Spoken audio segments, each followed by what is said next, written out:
The gardens of Prime were the pride of the entire alien dominion. Travelers from distant star systems often said that the gardens looked like a dream that had come to life. Tall crystal trees shimmered under the soft light of the twin moons.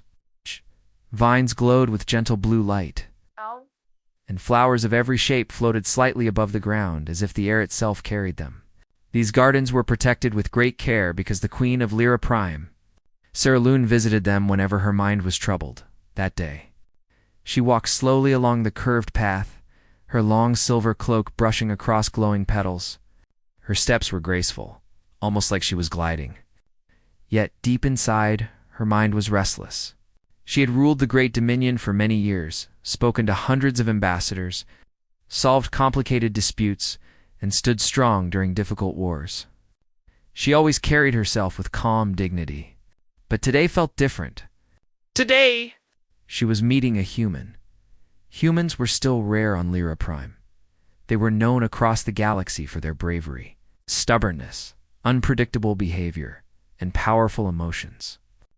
Some alien empires feared them, others admired them, but everyone agreed that humans were impossible to understand. Sarah had never interacted with one up close, and she was not sure what to expect. All she knew was that the human representative had arrived. With surprising confidence, the man walking beside her now was Captain Elias Ward. He had been sent to negotiate peace and trade between humans and the Lyran Dominion. But the Queen could sense there was more to him than political duty. Elias was tall, with strong shoulders and warm brown eyes. His face carried calm strength, the kind that was not loud or proud but steady and reliable. His steps were quiet, yet every movement showed training and readiness. Sarah guided him deeper into the glowing garden. "These flowers bloom only once every 9 years," she said softly, touching a golden blossom with the tip of her finger. The flower opened slowly, reacting to her warmth. "They are considered the most beautiful in my world." Elias smiled faintly, but did not look at the flower. He looked at her. "They're beautiful," he said, "but still, you outshine the flowers." The Queen froze. Her silver eyes widened, and for a brief moment she forgot every royal mask she had practiced for years.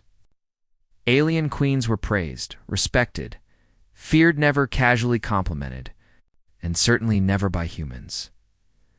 Her cheeks glowed with a faint lavender hue. She quickly turned her gaze away. "Humans speak boldly," she whispered. "Only honestly," Elias replied. She tried to keep her face neutral, but a small smile escaped her control. It was gentle, soft, and real, something her people rarely saw from her. She turned away again and led him farther into the garden, hoping the moment would fade from her expression. But Elias had already noticed the warmth in her eyes, the small smile she tried to hide. Before she could gather her thoughts, the ground under her feet vibrated. At first, it felt like a small tremor. The glow of the vines flickered. Birds resting on crystal branches suddenly flew into the air. Ilias's head snapped up instantly. "What was that?" he asked, alert. Sarah lowered her hand to the earth. Her people were sensitive to natural energy. Her expression changed.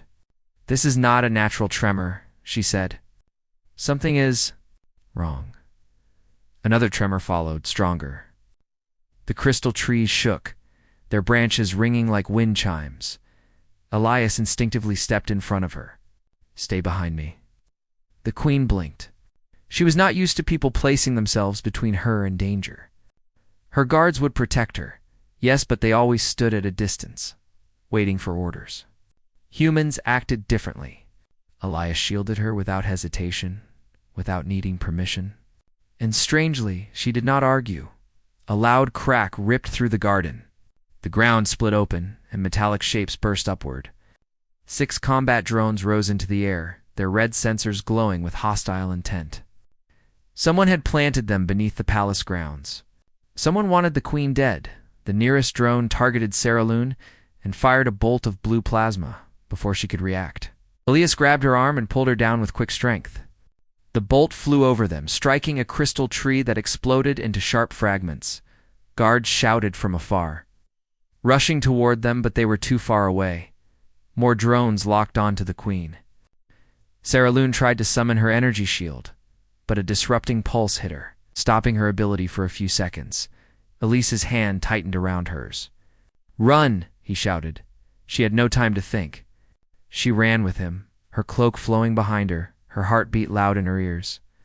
Plasma bolts tore through branches and shattered glowing flowers, sending bright fragments raining down on them.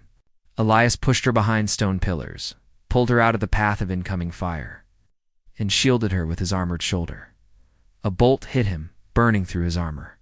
He winced but kept moving. "You are injured." Saraloon gasped. "It's nothing," he said, though it clearly hurt. "Keep moving." They reached a small cave-like shelter deep in the inner garden, an ancient stone place built long before her rule. Elias pulled her inside and sealed the door. Outside, the drones flew in circles, scanning. Inside the dim room, Saraloon placed her hand gently on his wounded shoulder. Her touch glowed with faint light. "You risked yourself for me," she whispered. "You could have died." Elias looked at her calmly. "I wasn't about to let them hit you." "But why?" "You barely know me, 'cause you're not just a queen," he said. "You're a person, and I protect people. That's what humans do." His words sank deep into her heart. Not many people saw her as a person. Most only saw the crown. She held his gaze, and a strange feeling warmed her chest, something like trust, something like gratitude, something new. Before she could respond, the door trembled violently. A drone slammed into it. Another fired at the hinges. The wall shook. "They'll break in soon," Elias said. "We need to move." Saraloon nodded quickly. "There is a hidden escape tunnel behind that wall. Only the royal bloodline knows of it." Elias raised a brow. "Good thing I met you today." She touched a carved symbol, and the wall slid open, revealing a narrow, dark passage. She stepped inside, and Elias followed close behind. The space was tight. The tunnel walls brushed against their shoulders. The queen walked carefully, her cloak gathered in her hands. At one point, she paused because the path grew extremely narrow. Elias was now only a few inches behind her. She could hear his breathing, calm but focused. The closeness made her heart race in a way she didn't expect. "Apologies," Elias murmured. "Not much space. It's the tunnel's fault," she replied softly. They continued until they reached a small exit hidden behind a waterfall near the cliffs. Cool mist touched their faces, and the sound of rushing water filled the air. But just as they stepped out, 3 more drones appeared above the falls. Saraloon gasped. "They tracked us." Plasma fire rained down. Elias pulled her behind a rock, shielding her again. Water sprayed around them, mixing with falling hot sparks. "We have to jump," Elias said. Saraloon stared at the river far below. It rushed like a wild beast, cold and unforgiving. "That water is freezing," she said quietly. "And the fall is long." "I won't let you drown," he said firmly. "Do you trust me?" She looked into his eyes. In those warm brown eyes, she saw courage, sincerity, and something she had never expected from a human gentle loyalty. "Yes," she whispered. "I trust you." Elias wrapped an arm around her waist, held her close, and jumped. Cold water swallowed them instantly. The shock stole Saraloon's breath. The river dragged them, pulling them under, spinning them like leaves in a storm. Elias tightened his grip, pushing her upward each time she sank. He kicked hard, guiding them toward the distant shore. Finally, after fighting the current, they reached the rocks. They lay there for a moment, breathing heavily, exhausted and freezing. Water dripped from their clothes. Saraloon pushed wet hair from her face and looked at Elias. "You saved me again," she whispered. "3 times now," gave her a tired smile. "Still not letting you die?" She stared at him, her chest warm despite the cold. He had protected her without hesitation. He had risked his life for her more than once. She touched his hand lightly, her fingers trembling. "When you told me I outshined the flowers," she whispered, "I tried to hide my smile." "I noticed," Elias replied. Her shoulders relaxed, and for the first time in many years, she felt completely seen, not as a queen, not as a symbol of power, but as a woman. She smiled again. unable to hide it this time, and the glow of her smile was brighter than even the flowers of Lyra Prime. The river had calmed down by the time they reached the shore. But Elias and Sarah Loon were still struggling to catch their breath. The freezing water clung to their clothes, and the cold wind that blew across the rocks made their bodies shiver. Sarah Loon wrapped her arms around herself. Elias noticed and instantly removed his outer jacket, placing it gently over her shoulders. "You need this more than I do," said softly. She looked at him, surprised again by his instinctive kindness. "But you are cold too. I've dealt with worse," he replied with a small smile. Sarah Loon held the jacket close, but feeling the surprising warmth it carried. Humans seemed fragile, but Elias was stronger than most warriors she had met. Strong not just in body, but in spirit. A soft humming noise echoed across the cliffs. Ilias's eyes narrowed. "We don't have long before the drones find this area." Sarah Loon stood up, steadier now. "There is an old path that leads to the lower valley. From there, we can reach the hidden chamber beneath the palace. It is the safest place until we understand who is behind this attack." Elias nodded. "Lead the way." They moved along the rocks carefully. Sarah Loon's light steps made almost no sound, while Elias walked cautiously behind her, scanning the sky every few seconds. He kept one hand near his weapon, though it was damaged. His senses stayed sharp, watching for movement. As they reached the narrow valley, Sarah Loon slowed down. The valley was quiet, too quiet. The glowing plants here were dim, as if drained of life. Even the insects that normally floated like tiny sparks were gone. Elias stepped slightly forward, lowering his voice. "Stay close." "I am close," she whispered, her voice barely above the wind.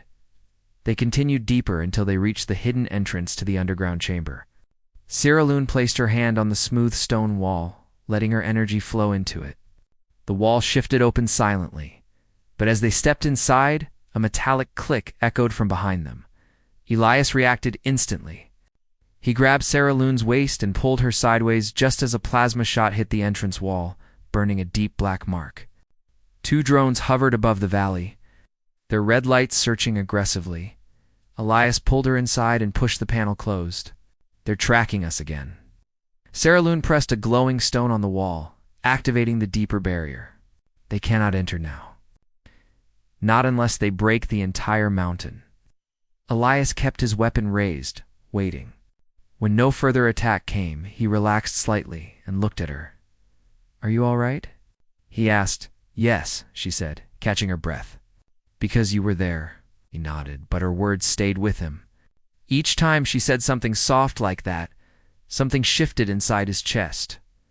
The chamber around them was large, filled with ancient symbols, pale blue crystals, and scrolls from the time when her ancestors ruled with power beyond what present technology could imagine.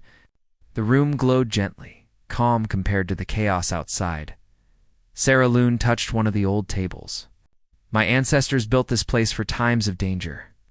It protects those of the royal line." Leah stood beside her. "Did you come here often?"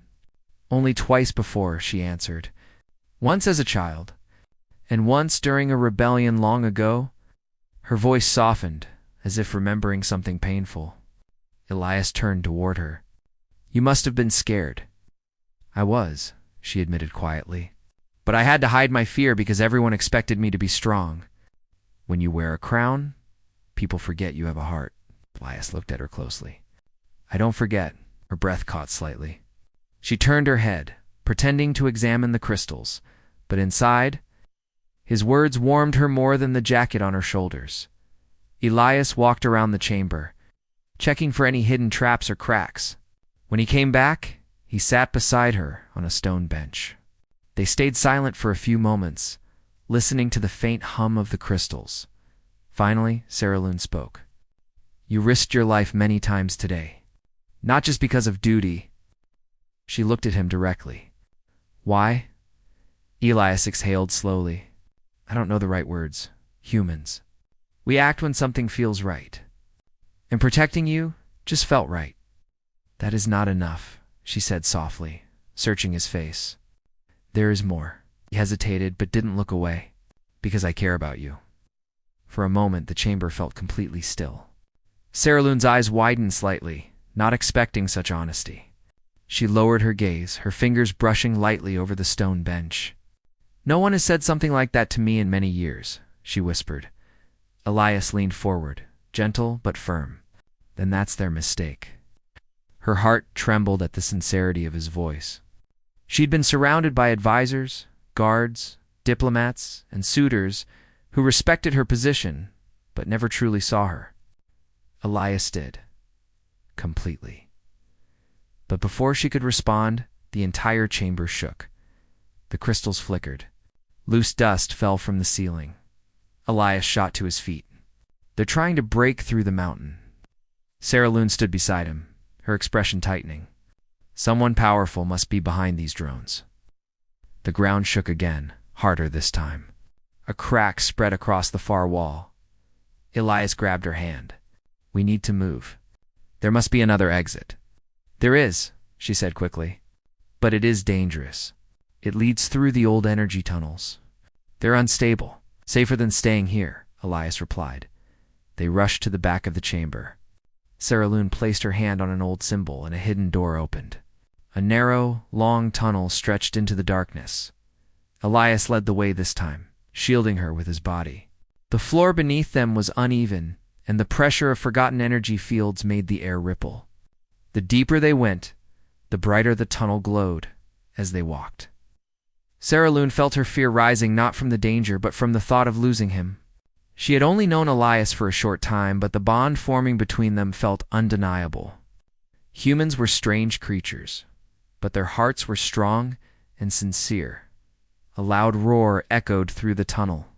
The drones had entered the mountain. Elias quickened his pace. "We're close. I can feel fresh air ahead." They reached the end of the tunnel, pushing past old vines and roots until a small opening revealed the forest outside. Daylight filtered through leaves, but as they climbed out, 3 more drones appeared from the sky, scanning the forest. Saralune froze. "They will not stop." Elias positioned himself in front of her again. "Then neither will I." One drone fired.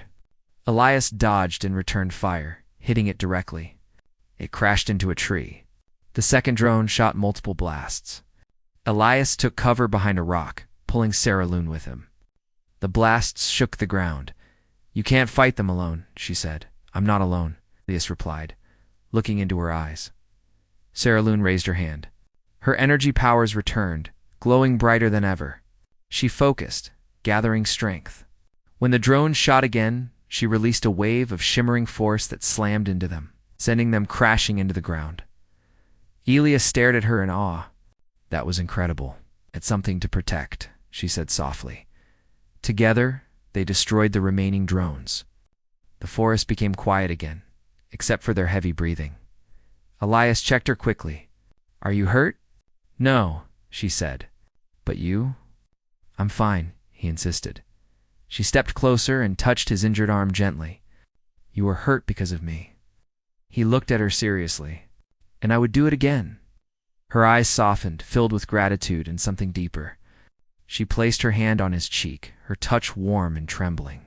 "You changed my life today," she whispered. "I never imagined I would trust a human like this."